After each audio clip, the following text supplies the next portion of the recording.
There was a highway robber, a thief, very famous at his time.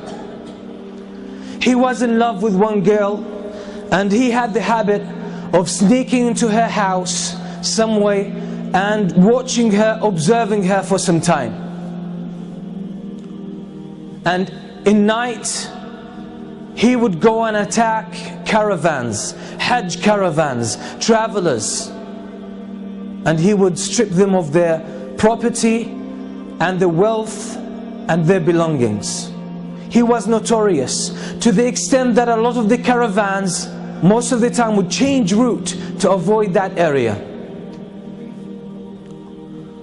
One night he climbs up the wall of the house of that girl that he loves, and he sneaks into the house, and as he was making his way into the house, someone was praying Qiyam al-Layl. Someone was standing before Allah subhanahu wa ta'ala and praying at night alone, reciting the words of Allah subhanahu wa ta'ala, أَلَمْ يَأْنِ لِلَّذِينَ آمَنُوا أَن تَخْشَعَ قُلُوبُهُمْ لِذِكْرِ اللَّهِ. Hasn't the time come yet for the believers that their hearts pay heed and feel humility to the words of Allah? Hasn't that time come yet? And the words shook him and grabbed his heart, and he was moved deep inside. It hit a chord. He started thinking about these words, and he forgot the main reason why he came to this house. And the only response that was on his tongue, his spontaneous response was, Bala ya Rabbi qad an. Indeed, my Lord, the time has come. And that moment he changed. So he went out of his house, roaming aimlessly, contemplating his life, contemplating his past, his behavior, his reputation, and his future, and his relationship with Allah. He ended up with a group of people who gathered together, and they lit a fire, and there were travelers, strangers. He asked their permission to join them. He sat with them, and they were disputing whether to spend the night there or to carry on their journey. And one of them said, we should stay here because there's that famous thief, that famous robber.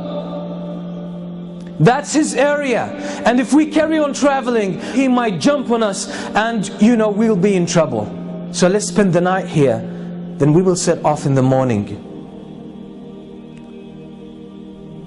And the name they mentioned, the name of that thief, was this very person. It made him think to himself, what did I do that people fear me that much? What kind of curse I have become to humans, to humanity, that people don't even feel safe about their lives and about their property because of me. All of this made him question his life, question his way of life. And then he made the decision that I will change, because it's my responsibility.